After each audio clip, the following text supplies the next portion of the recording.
So I'm going to talk to you guys about the Febrile traveler and give a little bit of a recap in case you missed it this morning. So you're in CCT and you have a 66-year-old female that comes in. History of hypertension, diabetes is brought in by EMS. 48 hours of nausea and non-bloody, non-bilious emesis. Associated symptoms, she has a mild cough with a headache, some fatigue, intermittent fever, subjective. She didn't have a thermometer. She didn't measure them at home. In your review of systems, you get that she recently traveled back from Venezuela from visiting her family. Her vital signs are normal. On her exam, she's not in much acute distress. She's a little diaphoretic, normal heart, lung, abdomen exam. You think, I could probably clear her to the pod, and then you see a 45-year-old gentleman is wheeled in, seizing actively. So you say, go to the pod, someone will probably discharge you from there with a flu. So I'm going to talk to you guys about malaria today.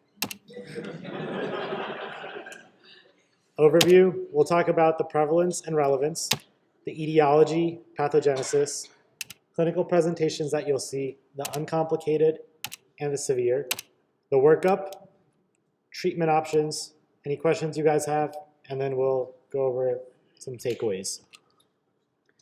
So malaria is a mosquito-borne protozoal illness that's prevalent throughout the world. It's spread by the Anopheles mosquito and endemic to large portions of the world. There's 5 different species of the Plasmodium species. There's Falciparum, ovale, vivax, malariae, and knowleski. Each has a different prevalence depending on where you are. Based on CDC surveillance guideline reports from 2016, we had 2,078 cases in the United States. 61% were from Falciparum.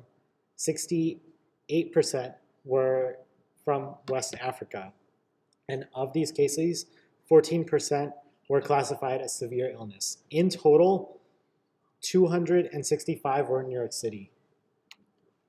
Given that we see a large patient population from Central America, South America, Africa, and parts of Asia, this is a disease that we'll definitely come in contact with, and it should be in our differential. So speaking of the differential, when you have that febrile patient that has traveled, depending on where you are, you want to have all these in mind. What's common is common. Your UTI, meningitis, pneumonia, encephalitis maybe. But then if you've ruled all those out, you have a travel history, also think about yellow fever, Zika, chikungunya, typhoid. Depending on also where they travel to, a lot of these diseases overlap as to where they're endemic to.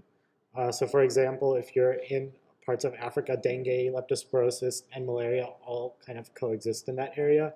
Dengue is going to have that presentation with the headaches, myalgias, retroorbital pain, the rash. Leptospirosis, on the other hand, is spirochetal disease. So this is spread through water. This is where you have more of the ocular presentation in addition to the flu-like symptoms. So to kind of understand how you treat malaria, how it's presented, you have to really understand the life cycle of the Plasmodium. So the species exists as a sporozoite in the mosquito, bites you, then enters your bloodstream. First place it goes is to your hepatocytes. When it's in your hepatocytes, what it does is matures into schizons.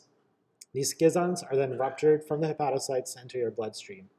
Depending on what species you're infected with, they can also hang out. So the vivax and ovale are the ones that have the hypnozoite phase in the liver. Afterwards, so depending on if they stick around for that 30-day incubation period or maybe up to a year with the vivax and ovale, they'll get sent off into your bloodstream.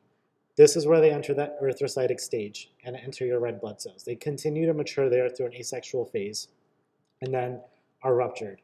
The rupture from the red blood cell is what causes that classic cyclical fever. So when the red blood cell ruptures, it causes the cytokine release. The release is initially what it does is it slows the maturation of the other schizons in the red blood cell phase. So what happens is your schizons all sort of become synchronized, and that's when you get your classic 48-hour cyclical fever or the 72-hour if you have the malaria. So the uncomplicated presentation. This is your patient that's pretty stable, has that classic flu-like illness with fevers, malaise, headaches, arthralgias, myalgias. They might have nausea, vomiting, abdominal pain. And Like I said before, these symptoms can easily be mistaken for a flu-like illness or a viral syndrome.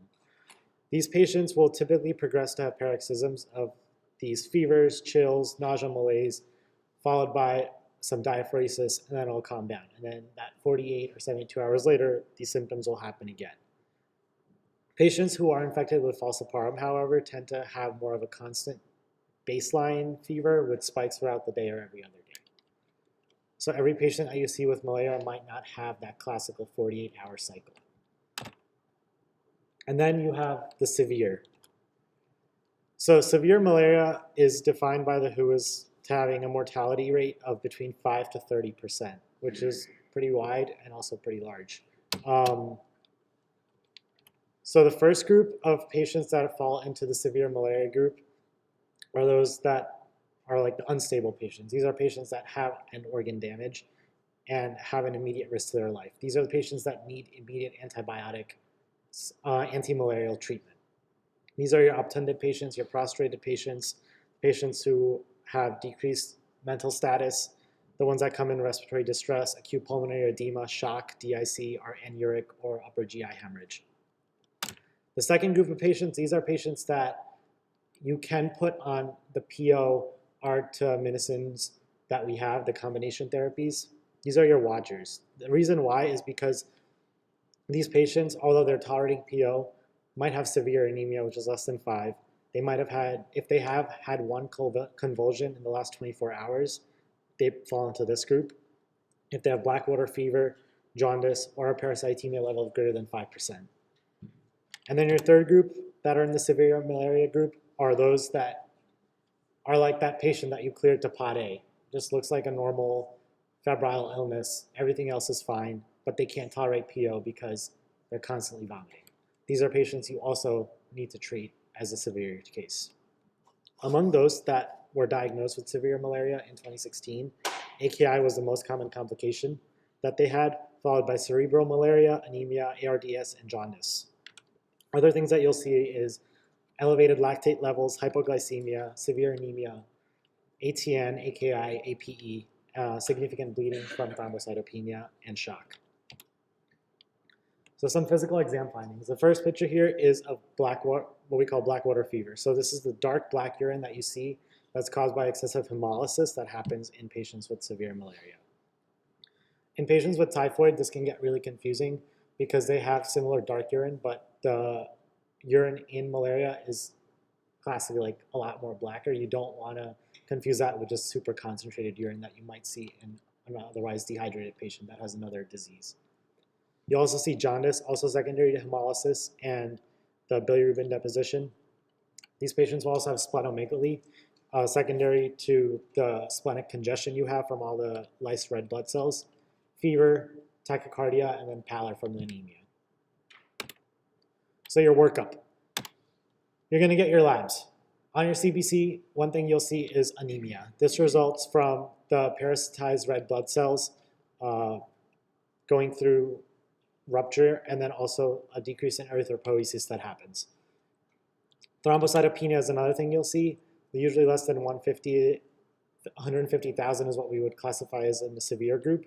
There's different hypotheses as to why patients with malaria have thrombocytopenia, ranging from peripheral destruction. There's theories of immune-mediated destruction and also just removal from the spleen. Thrombocytopenia is important because it's been shown to be the best marker of malaria severity, but not reliable for prognostication. You'll also see lactic acidosis from secondary to the impaired tissue perfusion, hypoglycemia. In the patients that come abundant, you suspect some sort of infectious disease. You'll probably LP them, maybe not in the ED, or maybe you might start that up in the ED. CSF findings for these patients, usually you might have elevated pressures, but other than that, you probably won't have any other abnormalities in the CSF. And then same thing, if we get imaging from the ED, CT, MRI, most likely for our case, we'll do the CT scan at least. Again, very non-reliable, it's very non-specific findings. For the most part, what they have found initially is cerebral edema, which you see on the left. MRIs, in the past, there's been case reports of MRI studies showing some findings. The most common thing that they've shown is the hyperintensities in the thalamus and cerebellar hemispheres, which you see up here. What you really need to diagnose is smears, though. So the gold standard for diagnosis is microscopy with the thin and thick preps. You'll have to use lavender top tube, which you send. You want to call pathology, let them know, hey, listen, this is from malaria. So they actually do the thin and thick preps, both at county and downstate. The CDC also has a 24/7 hotline you can call, and then they'll do teleconsultation to help you out. So if you're at a place that might not have a trained tech who knows how to do this, you can always contact the CDC to have them interpret your results, walk you through the process. The thick smear is helpful in diagnosing just parasite presence, and it has higher sensitivity. The thin prep is what you get for speciation. If your index of suspicion is high and your initial smears are negative, this is a patient you want to keep and get repeat smears on for the next 24 to 48 hours. The reason why you need speciation, there's several reasons. One, falciparum and Nowoleski are more aggressive forms. Nowoleski is starting to show up in humans mainly in Southeast Asia right now. Ovale and Vivax, they have that hypnozoite form, so if your patient has that, then you need to treat them differently. You have to add on the other medications to treat that dormant form. And lastly, depending on what species they are, there's a lot of resistance around the world, mostly to chloroquine. So if you have a chloroquine-resistant species, you want to treat them with something else. There's also an FDA-approved rapid detection test that's available. The rapid detection tests, when they were developed and studied, they were all studied in areas that have malaria that are endemic there. So they have the sensitivities and specificities of these tests are pretty up there with the microscopy, but in a place like the United States where the prevalence is low, you want to be careful because there's high false negatives with these. And in our case, we usually wouldn't do them. If you are in a low resource setting or in a place where you might not have lab techs available, this is something you can initially do. Regardless of if this comes out positive or negative, you still have to get the microscopy to confirm. The way this test works is through antibodies that detect antigens, so it can help differentiate between falciparum and the non-falciparum species, but you can't differentiate amongst the non-falciparum species. So you diagnose your patient with malaria, you're in pod A, they're pretty stable. How do you treat them? The way, overall, what you can do is if you know that it's falciparum, or if you don't know but you know it's malaria, you can treat any of these patients with coartem or Malarone. We have Malarone available in our pharmacy here. So you can use that to treat any of them. The thing is, if they are a chloroquine-sensitive species, which is pretty rare these days, you can use chloroquine in patients. But again, most of the time, the go-to drug is Malarone or coartem, which are available throughout the United States. If you have the Vivax or Ovale, what you want to do is treat them with whichever you pick, coartem, Malarone, or the chloroquine, and then you have to add on primaquine or tefenaquine. Primaquine is a 14-day dose you have to give. Tefenaquine, you just give a one-time dose, and it's enough to treat the hypnozoite form. If you have a pregnant patient, coartem is safe for pregnancy. Malarone hasn't been studied enough, but if that's the only option you have, treat that patient right there, because in pregnancy, women are 3 times as more likely to have severe complications. So you want to really aggressively treat these patients. If you have a patient that has the Vivax or Ovale form, you don't want to treat them with the primaquine or tefenaquine until after they deliver, just because of the risk of hemolytic anemia with G6PD deficiency. And then you have your severe patients. So the treatment for your patients that have severe malaria is IV artesunate. Before, we used to have quinidine, which is no longer available in the United States. It's been discontinued. I think March 2019 was the one manufacturer that made them. The dosage ran out last year. So right now, IV artesunate is what we have available. It's not FDA approved in the States, but the CDC does have it. There's 7 depots across the country that have this in stock. So if you need this medication, you call the CDC. There's a hotline. They're available 24/7. They will fly it to the closest airport to your hospital. You just have to make the arrangements from your hospital to get that drug picked up from the airport. In the meantime, you can give coartem or Malarone via NG tube, crushed up if your patient isn't able to tolerate PO or swallow. With the IV artesunate, you give 2.4 mg per kg at hours 0, 12, and 24, and then you continue to trend the parasite levels. Once they're less than 1%, you can switch to PO medication. And then one last note on these patients. So if you have a septic patient, if you have someone who's really severe, you're gonna fluid resuscitate these patients. With malaria, there's been several studies that have been done in Vietnam and in Africa with aggressive IV fluid resuscitation, so not just your maintenance. And it's actually shown that this can induce acute pulmonary edema. So with malaria, you already have increased vascular permeability, and a lot of your patients might show up in pulmonary edema, and it is a complication of severe malaria. So in these patients, you don't want to aggressively just keep fluid, you don't want to fluid overload them. So there's something to be careful of. There's not been any recommendation on what dosage, how much fluids is ideal for these patients, so you just have to tailor that to whatever patient you have in front of you. Any questions? A couple of comments. One is that above Panama, for Central America and the Caribbean, malaria is still sensitive to chloroquine or hydroxychloroquine. It's very hard to get chloroquine now, but you can get platinum or hydroxychloroquine. So if someone has it from Haiti and they're not too sick, you actually can use hydroxychloroquine.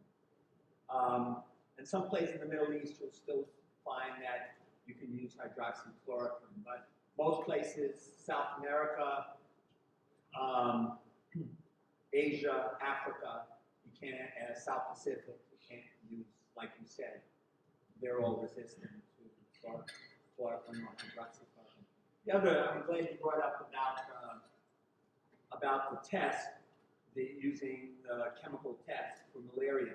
Where it was very useful is when we had the Ebola outbreak, and someone came from Africa with fever, and you weren't sure, is this malaria or this Ebola, and then we have to go through all putting on those suits and everything. We were actually using that test for screening, and if they screened positive for malaria, we blamed their fever on the malaria and didn't go nuts over Ebola. So we were actually using that test then. Any other questions? All right, so just to recap, malaria is endemic to parts of the world that our patients come from or travel to and return from. Always ask for a travel history when you have your febrile or undifferentiated patient. You need to obtain smears to confirm a diagnosis, which we can do. What we have on our formulary is Malarone to treat. If it's severe, call the CDC for IV artesunate or for anything that you need in the process of diagnosing this. And in the interim, you can give Malarone via NG tube if you need. Prophylaxis, Malarone is very good. That's what I take, prophylaxis. Also very well stable. tolerated. Yeah. Also, Yeah, I